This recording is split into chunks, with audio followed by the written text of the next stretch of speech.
a chicken and put it near a snake, the object itself has to say, no, I don't want to be there. So this is another way of working on it. Now, navigating databases and learning object repositories through 3D car metaphors and using haptic or tangible object was also tested with 35 users. However, 20 of the 35 were students at university undergrad, 10 were graduate students, and 5 were pedagogic professors. And the interesting result here is that all 4 out of the 5 professors dislike the idea of using 3D environment and game environment for navigating data repositories. From the undergrad students' perspective, 85% liked it. Graduate students were 60% in favor of using a 3D environment for navigating repositories. So there are, the field is still in infancy of using 3D or tangible object in e-learning. It's still in its early stage. There are still a lot of works that need to be done, and a lot of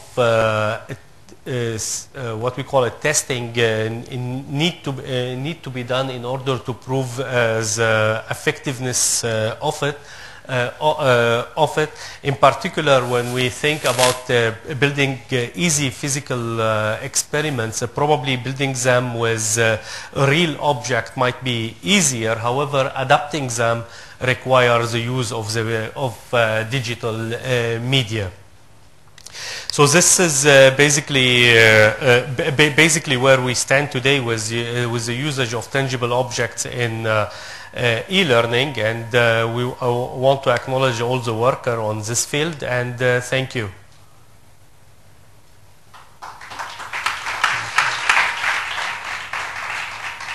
And I see one of the tweeters are asking whether the educator become an aggregator of already available information. Well, if you, I don't know. We should answer the Twitter question, right? So in fact, this is a very interesting question. Definitively, you can be an aggregator, but in order to be an aggregator, you need to have a learning objects that are self-explained, and we can do them with tangible object. I mean, there is a project. It's not necessarily the tangible object, but it's called it's a smart environment at the Fraunhofer, developed by Stripes, where basically they grab objects, they throw them in a different environment. So yes, we could become an aggregator of already available information. However, we have to make sure that the design of those learning objects are support adaptation.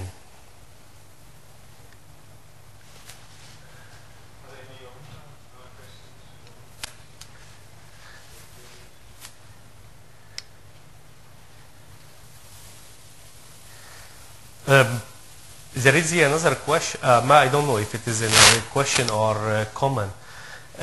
Media-based personalization.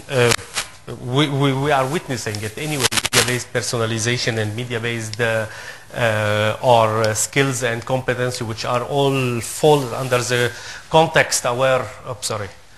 Fall under context-aware media.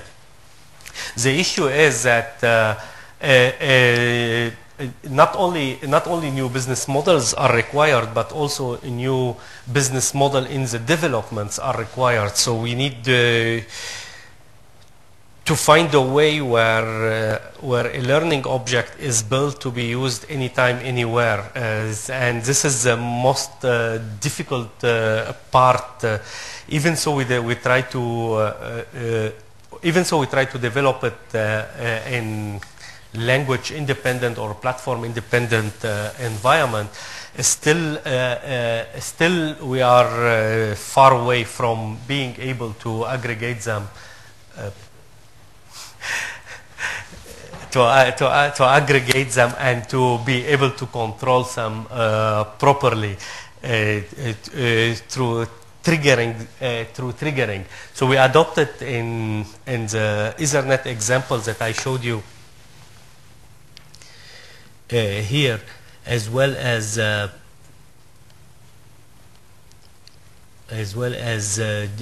JPEG, and we'll go to this example.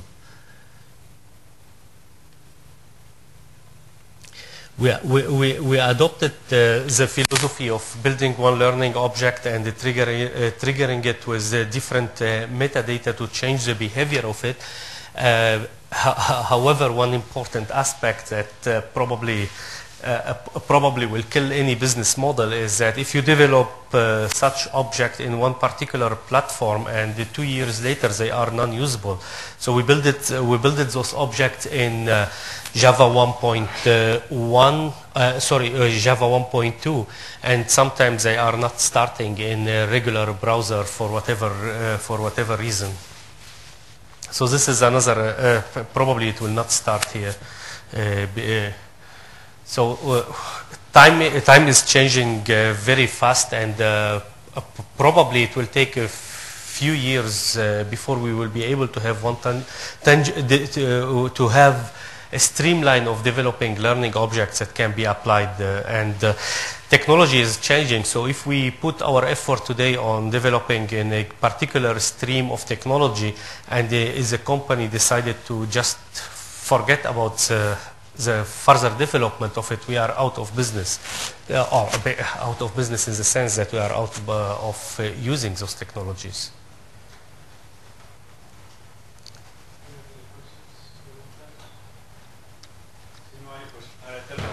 Thank you.